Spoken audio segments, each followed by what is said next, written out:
Hello friends, welcome to our channel crypto with Vishal. Quick guys market update video है। मैंने आपको पहले बता दिया था कि करंटली मैं अगले 3-4 दिन के लिए बाहर हूं, तो फटाफट एक बार आपको क्विकली बताता हूं क्या करंटली मार्केट में चल रहा है। यहाँ पे एग्जैक्ट रीज़न जिस वजह से हमें क्रिप्टो करेंसी मार्केट में क्रैश देखने को मिला है, करेक्शन है या क्रैश है, और करंटली चार्ट में अभी क्या हमें यहाँ पे दिखाई दे रहा है। सबसे पहले एक बार मार्केट का ओवरऑल जायजा लेते हैं। यहाँ पे क्रिप्टो एनालिसिस से market cap 1.2% up, volume 10.2% up. Inflow की बात करेंगे, काफ़ी सारे इनफ्लो हमें कल के दिन देखने को मिले हैं। रात 12 बजे से अब तक तो एक ही इनफ्लो का डेटा देखने को मिला था 1150 BTC का। कल के दिन टोटल हमें 6 इनफ्लो के डेटा देखने को मिले 9894 BTC का। फियर एंड ग्रीड इंडेक्स 73 में है ग्रीड में। पिछले एक घंटे के सेंटिमेंट्स की बात करेंगे, वो यहाँ पे न्यूट्रल है। हीट मैप अगर देखेंगे तो कुछ ऐसा खराब देखने को लग नहीं रहा है, क्योंकि BTC खाली 0.31% अप और इथीरियम 2.51% है। बाकी ऑल्ट कॉइन्स पे ग्रीन दिखाई दे रहे हैं, लेकिन कल पूरे कत्लेआम जो है यहाँ पे बना हुआ था। रीज़न क्या है उसकी बात करते हैं, और उसके बाद हम लोग फटाफट आते हैं यहाँ पे चार्ट्स में देखने। तो पहला रीज़न मैंने आप लोगों को परसों ही बता दिया था, FOMC की मीटिंग, वहाँ पे क्या हुआ, क्या पावेल ने बोला, जिसका इम्पैक्ट मार्केट में हमें देखने को मिला।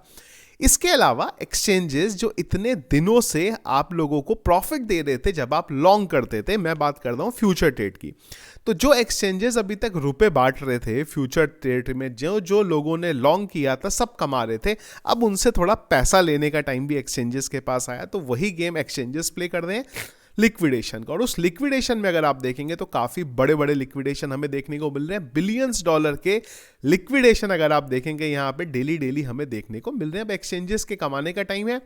एक रीज़न यहाँ पे ये है, एक मैंने बता दिया आपको FMC का रीज़न, और एक और बड़ा रीज़न है यहाँ पे US में। पहले भी मैंने आपको ये चीज़ बोली थी कि क्रिप्टो करेंसी मार्केट में कोई प्रॉब्लम नहीं है, एक्सटर्नल जो फैक्टर है उनका इम्पैक्ट हमें देखने को मिल रहा है। बिटकॉइन के प्राइस में जो हमें इतने तेजी से ऊपर जाता हुआ देखने को मिला, उसके पीछे के 2 रीज़न थे। एक था US में जो चीज़ें चल रही हैं, ट्रंप आए हैं, और दूसरा ETF। अब उसी में थोड़ा सा यहाँ पे एक अपडेट आया नेगेटिव, और उसका इम्पैक्ट देखने को मिल गया। वो नेगेटिव अपडेट ही है जो करंटली आप अभी अपने स्क्रीन में यहाँ पे देख रहे हैं।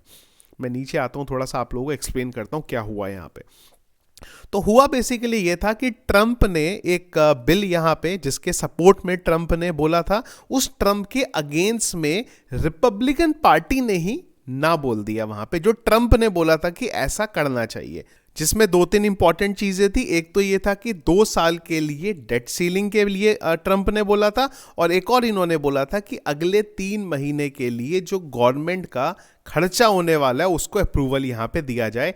इस बिल में ये चीज़ें बोली गई थी, और इस बिल के अगेंस्ट में वोट हुए हैं यहाँ पे, तो इसका एक नेगेटिव इम्पैक्ट हमें मार्केट में देखने को मिला। अब आप बोलेंगे इससे बिटकॉइन को क्या मतलब? देखो, इससे बिटकॉइन को डायरेक्टली कोई मतलब नहीं है। यही चीज़ें मैं आपको समझाने की कोशिश कर रहा हूँ पहले से। रीज़न ये है कि ट्रंप के आने की वजह से हमें क्रिप्टो करेंसी मार्केट में प्राइसेस बढ़ते हुए देखने को मिले हैं। अब ट्रंप जो बोल रहे हैं उसके अगेंस्ट में अगर वोट हो रहे हैं, और जो ट्रंप चाहते हैं करना वही चीज़ अगर वो नहीं कर पाए, तो उन्हीं सब चीज़ों से मिला जुला के उसको फिलहाल बिटकॉइन से रिलेट किया जा रहा है कि ट्रंप ने बिटकॉइन के लिए भी काफ़ी सारी चीज़ें बोली, और अगर वो नहीं हो पाई, बिटकॉइन का स्ट्रेटेजिक रिजर्व बनाएंगे, वो चीज़ों के बारे में भी अप्रूवल नहीं मिल पाया, तो उन सब चीज़ों का इम्पैक्ट आने वाले टाइम में कि नेगेटिव ना हो जाए, तो वही मार्केट यहाँ पे कर रही है। इंपॉर्टेंट सबसे बड़ी मार्केट में ये चीज़ समझनी है कि डायरेक्टली बिटकॉइन की वजह से तो कोई इशू नहीं है, और वो इशू यहाँ पे नहीं है। तो ये जो न्यूज़ अपडेट आ रहे हैं ये चलते रहेंगे, इससे मुझे नहीं लगता कोई बहुत बड़ा प्रॉब्लम हमारे लिए है। चार्ट वाइज अगर समझने की कोशिश करें वो बहुत इंपॉर्टेंट है, तो वो मैं आपको एक एक करके दिखाता हूँ। पहली चीज़, मैंने आप लोगों को टेलीग्राम पे, मैं बाहर हूँ फिर भी मैंने आपको क्विकली एक इस चार्ट के बारे में दे दिया, तो ये वही है जिसको हम लोग काफ़ी टाइम से बात कर रहे हैं। तो हम जब इस जगह पे थे तब भी हम लोगों ने बात करी थी कि ये बहुत इंपॉर्टेंट रेजिस्टेंस जोन है। रेजिस्टेंस जोन प्ले आउट हुआ, हम लोग नीचे की तरफ आए, और अगर आप देखें तो अभी भी ये चार्ट में कैंडल हमारी डेली टाइम फ्रेम पे इसके नीचे क्लोज नहीं हुई है। कल हम लोगों ने एक विक जरूर देखा यहाँ पे 92,000 के लेवल पे गए। और इसी में एक और बड़ी इंपॉर्टेंट चीज़ है कि कई लोग बोलते हैं सपोर्ट समझ में नहीं आता, तो आप देखो लास्ट टाइम क्या हुआ था। अगर आप देखोगे यहाँ पे 5 दिसंबर को भी क्या हुआ था, इसी जगह पे सपोर्ट मिला हमें, इस बार भी इसी जगह पे सपोर्ट मिला। इससे पहले भी हम जब नीचे आए थे यहाँ पे नवंबर के टाइम पे, फिर भी हमें इसी जगह पे सपोर्ट मिला। तो वो सपोर्ट जो था हमारे लिए यहाँ पे कंफर्म हो गया और उसके बाद हम लोग ऊपर चले गए। तो एक चीज हमें ये समझ में आ रही है। दूसरी चीज जो मुझे नहीं लगता ये चीज करंटली प्ले अराउंड होनी है, ये भी हमने पहले बात करी थी कि जो बिटकॉइन के लास्ट टॉप थे उसी जगह से बिटकॉइन को अगर हम ट्रेंड लाइन ड्रॉ करते हैं, हमें वहां से रेजिस्टेंस देखने को मिला। पर मुझे लगता है ये आने वाले टाइम में लेवल टूट जाएगा। ऐसा नहीं है कि ये करंट हमारा जो साइकिल है उसका टॉप है यहाँ पे।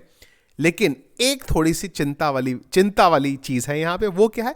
अगेन चिंता वाली चीज खाली शॉर्ट टर्म पे है, लॉन्ग टाइम फ्रेम पे कोई दिक्कत नहीं। और अभी भी ये चीज का कंफर्मेशन नहीं है, अभी भी चीज प्ले अराउंड यहाँ पे हो रही है। पर हाँ, अगर यहाँ से 30-40% का ड्रॉप देखने को मिला तो फिर हमें ये चीज समझ में आएगी। वो देखो ये है।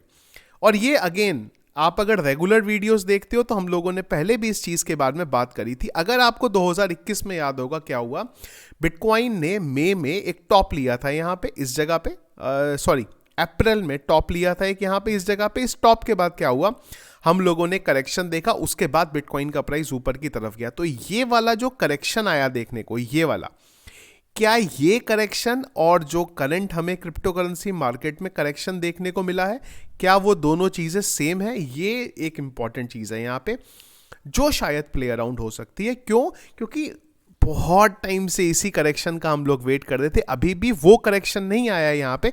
क्योंकि अगर आप मोटा मोटा देखेंगे यहाँ पे बिटकॉइन के प्राइस में कोई इतना ज़्यादा डिप नहीं है।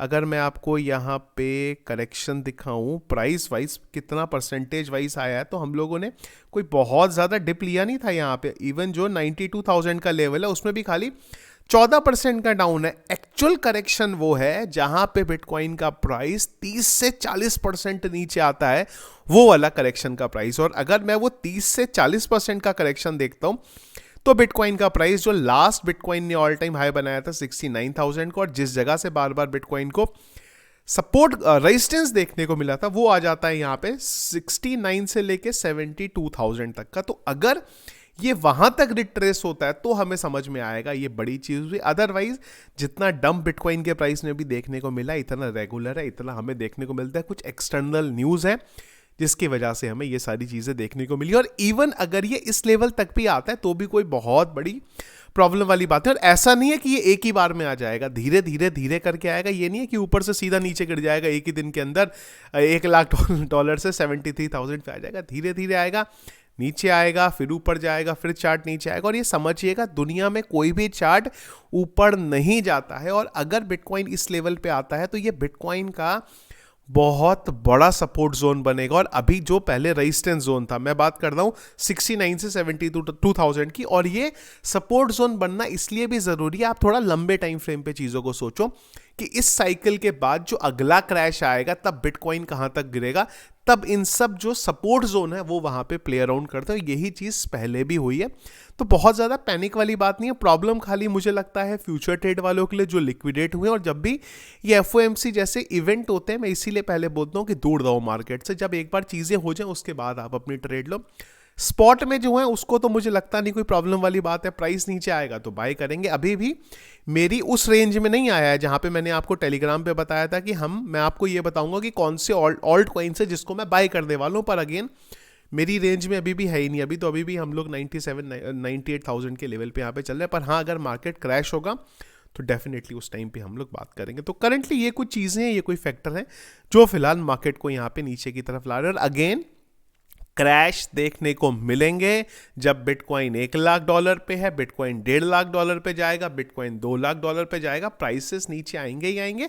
और यही चार्ट है, यही हर मार्केट है। अगर आप देखोगे तो हर एक हाई बनाने से पहले बिटकॉइन को नीचे आना पड़ता है। तो इसमें कोई भी पैनिक करने वाली बात नहीं है। जो भी ऑल्ट कॉइन्स आपके हैं, जब आपकी प्राइस रेंज में आए तो उनको बाय करिए। और थोड़ा फ्यूचर ट्रेड में लेवरेज का ध्यान रखेंगे तो आप लोगों को प्रॉफिट होगा। और हाई लेवरेज से यहाँ पे गेम प्ले करेंगे। और एक और चीज, फ्यूचर ट्रेड जो भी लेता है, मैं रिक्वेस्ट कर रहा हूँ लेवरेज का ध्यान रखो, स्टॉप लॉस लगाओ। और एक बड़ी चीज, कभी भी पूरा फंड अपना यूज मत करो, फंड को एवरेज आउट करने की कोशिश करो फ्यूचर ट्रेड में भी।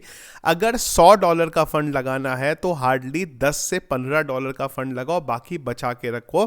स्पॉट पे भी मैं यही बोलता हूँ, इवन फ्यूचर ट्रेड पे भी बोलता हूँ, जब इस तरीके का मार्केट वॉलेटाइल होता है ना तो आपकी ट्रेड लिक्विडेट हो जाती है हाई लेवरेज की वजह से और फंड ज़्यादा लेने की वजह से। तो उस चीज़ का जो है यहाँ पे आप ज़रूर ध्यान रखिए। तो ये था गाइस हमारा करंटली वीडियो। कुछ और अगर रहा रीज़न, टेलीग्राम पे मैं आप लोगों को अपडेट करके बता दूंगा। वीडियो पसंद आया इसको लाइक और शेयर जरूर कीजिएगा। चैनल में अगर आप नए हैं, फर्स्ट टाइम वीडियो देख रहे हैं तो चैनल को सब्सक्राइब कर लीजिएगा। Thank you friends.